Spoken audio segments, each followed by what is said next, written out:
এখান থেকে এখন আমরা প্রায় মাসে ৫০,০০০ থেকে ৬০,০০০ বাচ্চা উৎপাদন করতেছি। সকলকে জানাই আন্তরিক শুভেচ্ছা এবং অভিনন্দন। অগ্রগতির পক্ষ থেকে আমি আছি মাসুদুল ইসলাম এবং সাথে আছেন শাহিনুর রহমান। এসেছি নতুন ডিসি কোর্টের পিছনে একটি কোয়েল পাখির খামারে। কোয়েল পাখির খামারের নাম হচ্ছে ZN agro farm quail and হেসারি।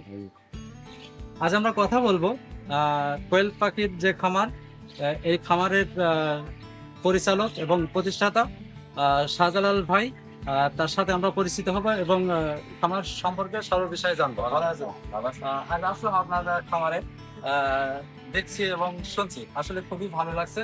তো আমরা প্রথম পর্যায়ে আপনার কাছ থেকে যেটা জানবো, এই কোয়েল পাখির খামারের সঠিক লোকেশন এবং আপনার সাথে যোগাযোগ মাধ্যমটা আপনি বলবেন, যাতে করে যেসব খামারি আছে বা যারা নতুন বাচ্চা নিতে চায়, ডিম সংগ্রহ করতে চায়, এমনকি আপনার বড় কোয়েল পাখিও নিতে চাই, তাদের সুবিধার্থে।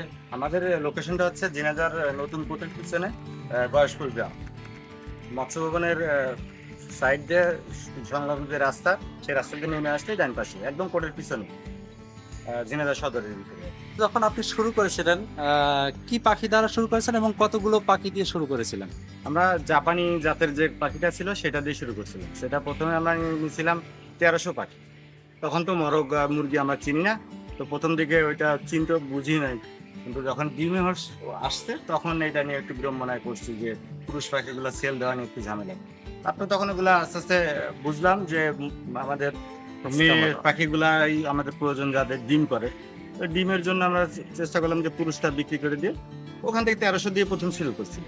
এরপরে আস্তে আস্তে খুলনা থেকে আনতাম আমরা বাচ্চা। তখন কন্টিনিউ দেখলাম যে আমরা যে সময় আমরা খুলনা থেকে অর্ডার দিই, আমরা টাইম মতো বাচ্চাটা পাই না, বুঝছেন। তখন আবার মনে হলো যে না, আমরা নিজেই বাচ্চা উৎপাদন করা খুবই জরুরি। তখন আমরা আবার নতুন করে ইনকিউবেটরের চিন্তা ভাবনা করি। ওইভাবে আস্তে আস্তে এখন মাশাআল্লাহ আমরা হ্যাচারিতেও আমরা যে শুরু করছিলাম এটা ২০১৬ হয়। প্রথম আমাদের একটা কম্পিউটারের ব্যবসা ছিল, সেখানে এক কাস্টমার এসে জাস্ট কোয়েলের সম্বন্ধে প্রথমে দেন, তো বলে যে তার সাথে পার্টনারশিপে কিছু করার। কোয়েল সম্বন্ধে এমনিতে ডিম খাই, তাছাড়া এমনিতে কোনো ধারণা ছিল না। তারপরে তার সাথে আমি পার্টনারশিপে শুরু করি। তো যাই হোক, ওখান থেকে শুরু করে আস্তে আস্তে ভালো লাগে। পরে বাসা থেকে ছোট্ট করে করি, মাঝে মধ্যে বন্ধ হয়, মাঝে মাঝে চালু হয়। এইভাবে করতে করতে এই ২০১৮ সাল থেকে পুরোদমে একদম বাণিজ্যিকভাবে শুরু করছে। আপনি তো বললেন যে আপনার কম্পিউটার ব্যবসা ছিল। জি। আসলে কম্পিউটারের যে ব্যবসা ছিল, ব্যবসা ছেড়ে আপনি উদ্যোক্তা হলেন, এর পিছনের কারণটা কি? তো এটা দেখছি যে কম্পিউটারের ব্যবসাটা আমি বিদেশ করছিলাম, তো বিদেশ থেকে আসছি। আসার পরে নতুন ওই ব্যবসাটা আমার তেমন ভালো লাগেনি। আমার পশু পাখির প্রতি একটু আলাদা ভালোবাসা বা যেটাই ভালো লাগা আছে। তো ও থেকে পশু পাখি যখন কোয়েলের নিয়ে পাখি, তো দেখলাম যে এখানে ইনকামও হচ্ছে, আমার শখের বিষয়টা আমার ভালো লাগছে। আসলে কয়েল পাখির ভিতরে অনেক জাত রয়েছে আমরা জানি। তো সেখানে আপনি শুরু করেছিলেন জাপানি পাখি দিয়ে। জি। আসলে জাপানি পাখি দিয়ে শুরু করার কারণটা কি ছিল? এর সুবিধা অসুবিধাগুলো কি? আমি যখন শুরু করছি তখন আমাদের দেশে শুধু জাপানি কোয়েলটাই মোটামুটি সবার কাছে পরিচিত, নতুন কোনো জাত ছিল। তবে আমরা যুব উন্নয়নে যে প্রশিক্ষণ নিয়েছি, সেই প্রশিক্ষণের ভিতরে আমাদের খাতা কলমে জানানো হয়েছে যে প্রায় সারা পৃথিবীতে ২৫০ প্রজাতির কোয়েল পাখি হয়। তার ভিতরে বাংলাদেশে যেটা আছে সেটা জাপানি জাত। তো ২০০০ সম্ভবত আমরা ১৭ কি ১৮-তে ওই সময় যে আমরা জাম্বু কোয়েলটার খোঁজ পাই, যেটা আমি পাংশা থেকে নিয়ে আসি, রাজবাড়ী পাংশা। ওখান থেকে নিয়ে এসে জাম্বু কোয়েল পাখিটাও এখন আমার জাপানির সাথে আছে। আমি এখানে ২ জাতের বাচ্চা উৎপাদন করি, জাপানি এবং জাম্বু। আমরা তো এখানে দেখছি যে প্রায় ১১-১২টা প্রায় শীট। আসলে এই শীটগুলো আলাদা আলাদা হওয়ার কারণ কি, এবং প্রত্যেক শীটেই তো দেখছি যে পাখি রয়েছে। আসলে প্রত্যেক শীটে পাখি ভাগ ভাগ করে রাখার কারণটা কি? এটা বয়স অনুপাতে। আমাদের কিছু প্যারেন্টস পাখি আছে, যে প্যারেন্টস পাখিগুলো আমরা আলাদা ঘরে রাখি, এবং ছোট বাচ্চা যেগুলো আছে বোর্ডিং সেক্টরে থাকে, তার চেয়ে একটু বড় হইলে আবার অন্য ঘরে যায়। যেগুলা মাংসের জন্য বিক্রি হয় সেটা আলাদা, যেটা আপনাদের যেমনি যারা পোষার জন্য কেনে সেইগুলো আলাদা রাখা হয় বয়স অনুপাতে। বর্তমান ডিমের পাখি আছে কতগুলো? ডিমের পাখি এখন প্রায় ৪,৫০০-এর উপরে। ৪,৫০০-এর উপরে। এই ডিমগুলো আপনি কি নিজেই হ্যাচারিং করছেন নাকি বাইরে না না, বিক্রয় করছেন? আমার হ্যাচিং এমনি খাওয়া ডিম আমরা উৎপাদন করি, যেটা আমরা মার্কেটে দিই। সেই ডিমটা আলাদাভাবে বিক্রি হয়। আর যেটা আমি মানে হ্যাচিং করার জন্য আমাদের বাচ্চা উৎপাদন করার জন্য সেটা পুরোটাই আমার মেশিনে দেয়। এ- 5 দিন অন্তর অন্তর আমরা প্রায় 10,000 করে ডিম ঢুকাই মেশিনে। কিছু পাখি দেখলাম যে ঝিমাচ্ছে এবং মাথা উঁচু করছে, আসলে এর কারণ কি? এবং যে সম্ভবত এর মনে হয় কিছু একটা হয়েছে, রোগ বা ব্যাধি। এগুলা কিছু পাখি আমাদের ওই হ্যাচিং এর সময়, পাখি এখন যা আছে সুস্থ আছে, হ্যাচিং এর সময় আমাদের ওই কিছু বিকলাঙ্গ বাচ্চা হয় যেগুলো আমরা মার্কেটে দেই না, কিন্তু আমাদের এখানে সেগুলো থাকে।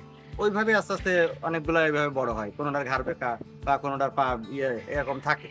যে পাখিগুলোর কথা আপনি বললেন যে বিভিন্ন বয়সের ক্ষেত্রে আমরা আলাদা আলাদা সিটে রাখি, তো এই আলাদা আলাদা সিটে রাখার কারণে কি খাবারগুলো কি আলাদা আলাদা দেন নাকি হ্যাঁ। একই খাবার দেন? না না, বয়স অনুপাতে যারা ডিম পারে তাদের লেয়ার খাবার দিই, লেয়ার 1, এবং যারা ছোট বাচ্চা তাদের স্টার্টার খাবার থাকে, এবং যারা ধরেন একটু বড় 25 থেকে 30 দিন বয়স তাদের গ্রোয়ার খাবার, ব্রয়লার গ্রোয়ার, 3 ধরনের খাবার আমি এখানে ইউজ করি। যে ডিমগুলো আপনি উৎপাদন করছেন এবং সেইগুলো হ্যাচিং করছেন, হ্যাঁ, আসলে যে হ্যাচিং করছেন এই বাচ্চাগুলো আপনি কিভাবে বিক্রয় করেন? আমার কিছু খামারি আছে, আর প্রায় 9 বছর এই লাইনে, তো মোটামুটি 4-5 জেলায় একটা পরিচিতি আসছে, যার কারণে আগে থেকে অর্ডার হয়। আরো কিছু রিসেলার আছে যারা অনলাইনে সেল করে, ওরা অর্ডার দিয়ে রাখে। এভাবেই আল্লাহ দিলে প্রতি হ্যাচিং তো বিক্রি হচ্ছে। এখানে ড্রেসিং মালটাও বিক্রি করি, যেটা মাংসের জন্য সাধারণত মানুষ আসে। সর্বোচ্চ বড় পাখিটা আমরা চেষ্টা করি যে সাধারণ মানুষকে দেওয়ার, এবং আমরা বিভিন্ন হোটেলেও কিন্তু ড্রেসিং মালটা আমরা সরবরাহ করি। যাদের লাগে তারা যদি আমাদের সাথে যোগাযোগ করে, অবশ্যই আমরা বিভিন্ন সাইজের ড্রেসিং মাল দিব। বর্তমানে আপনার ইনকিউবেটর আছে কয়টা হ্যাচিং এর জন্য? এখন তো আমাদের বড় বড় একটাই আছে প্রায় 40,000 ধারণ ক্ষমতা, আরেকটা আছে আপনার 16,000, আরেকটা 16,000। এগুলো হলো বড়, আর ছোট ছিল কিছু, সেটা বিক্রি করে দিয়েছি। এখন আমার এই বড়গুলো আছে। আচ্ছা, ইনকিউবেটরের ভিতরে যে ডিমগুলো আমরা দেখছি, আসলে এগুলো কতদিন বসিয়েছেন এবং কতদিন পর্যন্ত সময়ের মধ্যে এগুলো ডিম থেকে বাচ্চা ফুটে বের হবে? আমরা ধরেন এটা যখন দিই 15 দিন বা 14 দিন আমরা সেটারে রাখি। সেটার থেকে আমরা হ্যাচারে যখন নামাই ওখানে 2.5 থেকে 3 দিন রাখি। এই 17 দিনের মাথায় বাচ্চাগুলো বের হয়। 18 দিনেই আপনারা ডেলিভারি করি, কিন্তু আমরা 5 দিন পর পর ডিম দিই, 5 দিন পর পর বের করি। আমাদের প্রত্যেক 5 দিন পর পর হ্যাচিং থাকে, ওই পালা অনুযায়ী 5 দিন পর পর ডিম ঢোকে, 5 দিনের পর বের হয়। এভাবে প্রসেস রানিং চলতেই থাকে। মাসে 6টা হ্যাচিং আছে। আপনি তো এই খামার জগতে 9টি বছর আছেন, আসলে এই খামার নিয়ে আপনার ভবিষ্যৎ পরিকল্পনা কি? এখানের ভবিষ্যৎ পরিকল্পনা হলো আসলে উৎপাদন করার যে উদ্যোক্তা হওয়ার আর একটা মূল বিষয় হলো খাদ্যে আমার দেশকে কিছু দেওয়া, উৎপাদন করতেছি এখানে মাংস যোগান দেওয়া, ডিমে কিছু পুষ্টি যোগান দেওয়া। শুধু ইনকাম চিন্তা করে এই লাইনে আসিনি। এখানে প্রায় 2 থেকে 3 জন মানুষ কাজ করে, কিছু মানুষের কর্মসংস্থান হলো। পাশাপাশি আমার আশপাশের কিছু খামারি তৈরি করতেছি, বা অনেকেই আমার কাছে পরামর্শ নেয় যে ভাই কিভাবে আগাবো। সবাইকে চেষ্টা করি সব পরামর্শ দেওয়া। আরো সামনে চিন্তা করতেছি যে হয়তোবা আরো বাড়াবো। আপনি যে খামার নিয়ে ভবিষ্যৎ পরিকল্পনার কথা বললেন, এই খামার কি আপনি এর এই সীমাবদ্ধতায় রাখবেন নাকি আরো প্রশস্ত করবেন? এখন যেই জায়গা আছে, জায়গা মোটামুটি ঠিক আছে, তবে চিন্তা করতেছি যে খাঁচায় আমি কিছু পাখি রাখবো আর কি। খাঁচাই করলে জায়গা কম জায়গায় অনেক করা যায়, বুঝছেন? আর যদি ফ্লোরে করা হয় তাহলে জায়গা অনেক লাগে, আর খাঁচায় ডিমের পাখিটা করলে অল্প স্বল্প জায়গায় অনেক পাখি করা। নতুন উদ্যোক্তাদের জন্য আপনি কিন্তু একজন উদাহরণ। আসলে এই নতুন উদ্যোক্তাদের জন্য আপনার কি পরামর্শ থাকবে? আমি নতুনদের জন্য একটাই কথা বলবো, যদি কোয়েল পাখিতে আসতে চায়, স্বল্প পুঁজি, স্বল্প জায়গা, স্বল্প পরিশ্রম, এতে তারা মোটামুটি শুরু করতে পারে। তবে আমার নতুন যারা উদ্যোক্তা হবে তারা যেন খুব বেশি দিয়ে শুরু না, 500 থেকে 1000 দিয়ে শুরু করলো। আগে রোগবালা সম্বন্ধে জানা, পাখি লালন পালন করা যায়, মার্কেট জানা, বিক্রির যে প্রসেসগুলো, ওগুলো আস্তে আস্তে জানলে, অনেক না করলে ছোট থেকে শুরু হইলে আস্তে আস্তে সে অনেক কিছু করতে পারবে। আপনি বললেন যে আপনার এখানে 11 থেকে 12টি সিট রয়েছে, আসলে এই 12টি সিট মিলে আপনার খামারে বর্তমান পাখির সংখ্যা কত এবং হ্যাচিং এর যে ডিমগুলো রয়েছে এই ডিমের সংখ্যা কত?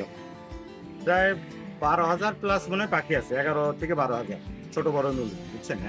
মিলে। আর আমাদের এখানে প্রত্যেক 5 দিন পর পরই তো প্রায় 6, 6.5, 7,000 মতো ডিম বাচ্চা বের হয়। তো ঠিক অ্যাকুরেট ভাবে ওইভাবে হিসাব রাখাটা কঠিন, ম্যাচে এক চালান বাচ্চা যদি বিক্রি না হয় পুরোটাই ধরেন 6,000 বাচ্চার থেকে গেল, বুঝছেন? এভাবে নির্দিষ্ট ইয়েটা বলা খুব কঠিন। তবে এখন 11 থেকে 12,000 পাখি হয়তো বা আছে। আর ডিমের পরিমাণ এইটাই দিয়ে টোটাল আমার এখন রানিং ডিম আছে প্রায় 50,000 প্লাস। সম্মানিত খামারি ভাই এবং বোনেরা, আপনারা শুনলেন শাহজালাল ভাইয়ের কাছ থেকে তার খামারের ইতিহাস। তো যারা আপনারা শাহজালাল ভাইয়ের খামার থেকে জিরো বাচ্চা থেকে শুরু করে ডিম এবং মাংসের এছাড়া বিভিন্ন রেডি পাখি পাওয়া যায় শাহজালাল ভাইয়ের খামারে। আপনারা নিতে চাইলে অবশ্যই শাহজালাল ভাইয়ের সাথে যোগাযোগ করবেন। আমরা স্ক্রিনে শাহজালাল ভাইয়ের নাম্বার দিয়ে দিব। এছাড়া যারা নতুন উদ্যোক্তা আছেন, আপনারা শাহজালাল ভাইয়ের কাছ থেকে অনেক শিক্ষা নিতে পারেন, যে কিনা মাত্র 1300 পাখি দিয়ে শুরু করে এখন মিনিমাম 12 থেকে 13,000 পাখির মালিক। এবং তিনি যখন শুরু করেছিলেন তার বাসার ছাদে মাত্র স্বল্প পরিমাণ জায়গার মধ্যে, এখন আপনারা দেখতে পাচ্ছেন যে এখানে বেশ অনেক জায়গার উপরে তার বর্তমান খামার। তো আপনারাও শুরু করতে পারেন, আপনারাও আপনাদের লক্ষ্যে পৌঁছাতে পারেন। সবাই ভালো থাকবেন, সুস্থ থাকবেন।